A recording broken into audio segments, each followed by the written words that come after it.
Hello there, I've been asked quite a few questions about my pets, and yeah, I decided to make a video. So, jumping straight in, this is the first one. This obviously is not his tank, I've just put him here for the sake of easy viewing. Please excuse me, I'm going to bump you slightly, so you can see him moving. Yeah, this is a centipede. He's got blue legs and orange head and orange tail, which I'm not sure if you can make out so well on the video. He's quite poisonous, you wouldn't want to get bitten by him, put him that way. And he lives in... He lives in there, if you were interested.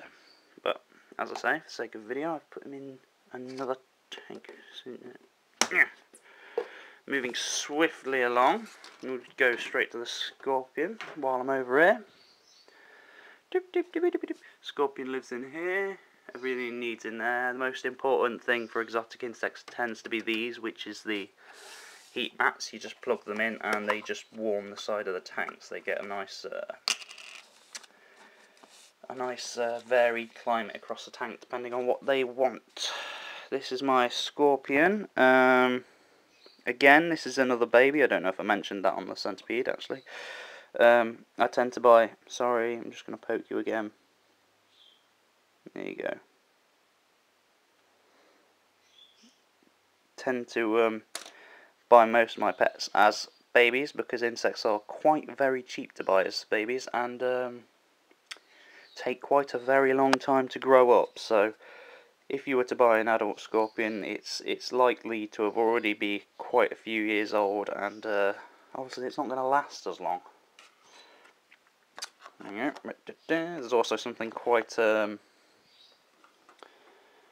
rewarding about raising them from babbies to not so babbies. While I'm here, I'll also show you the not so interesting mealworms. Just mealing about in there. Yep, good. Over here we've got the red runner roaches. They're again not so interesting in here, but see if I can show you them without them doing their trademark running away. There you go. I'll jump on some more interesting stuff again now.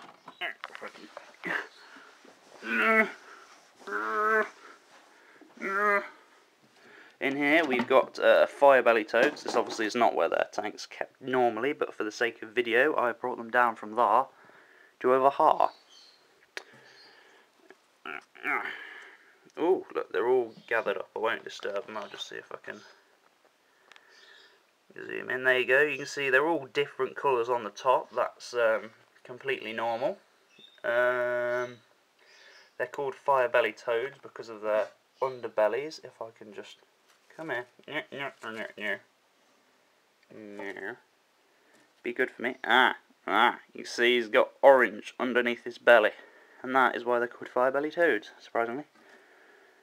Go on, have a swim. Bloop. No, he didn't want to swim. Okay, fair enough. There you go. These will eat typical what you'd expect a frog or a toad to eat, just random bugs, as do the centipede and the scorpion. They're both predatory insects. They both like to eat other poor unsuspecting even bugsies.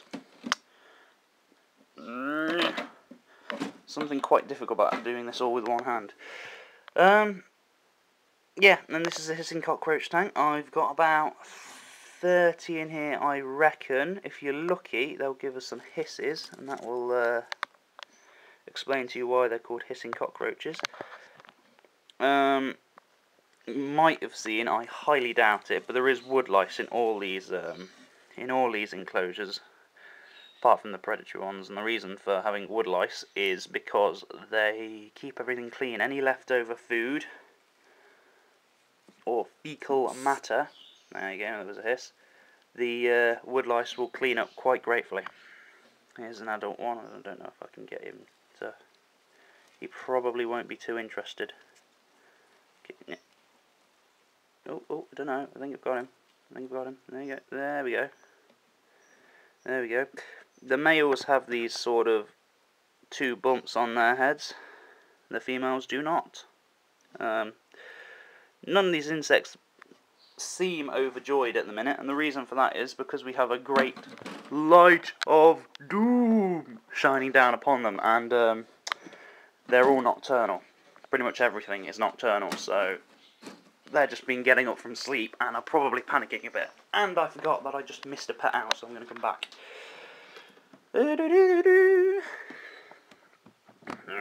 Which is the millipedes.